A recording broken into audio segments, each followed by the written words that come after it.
Hello everyone. तो हम आज बात करने वाले हैं खेसारी लाल यादव जी और आकांक्षा पुरी का एक बहुत ही बेहतरीन सॉन्ग के बारे में, जिसका पोस्टर आ चुका है और फुल वीडियो सॉन्ग का रिलीज डेट भी आ चुका है। और इस गाने को लिखे हैं कृष्णा बेदर्दी जी और इस गाने को गाए हैं खेसारी लाल यादव जी और खुशी कक्कर जी। और इसमें म्यूजिक भी दिए हैं कृष्णा बेदर्दी जी, जो कि आपको स्क्रीन कवर दिखाई दे रहा है। जिस सॉन्ग का टाइटल रखा गया है लोहा गरम, जिसका टाइटल है लोहा गरम। और वीडियो में खेसारी लाल यादव जी और आकांक्षा पुरी जी, फिट में आकांक्षा पुरी जी। और एक मूवी का सॉन्ग है जिस मूवी का नाम है रिश्ते, और रिश्ते मूवी का ये दूसरा सॉन्ग है और बहुत ही बेहतरीन सॉन्ग है। इससे पहले होली सॉन्ग रिलीज किया गया था, बंगला में उड़ेला गुलाल ऐसे कुछ, और ये दूसरा सॉन्ग है जिसका नाम है लोहा गरम।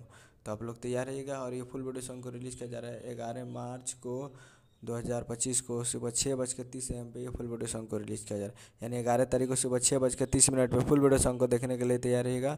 और आ रहा है तो आप लोग तैयार रहिएगा। SRK music present Bhojpuri YouTube channel पे, SRK music present Bhojpuri YouTube channel पे 11 तारीख को सुबह 6:30 पे ये फुल वीडियो सॉन्ग को रिलीज।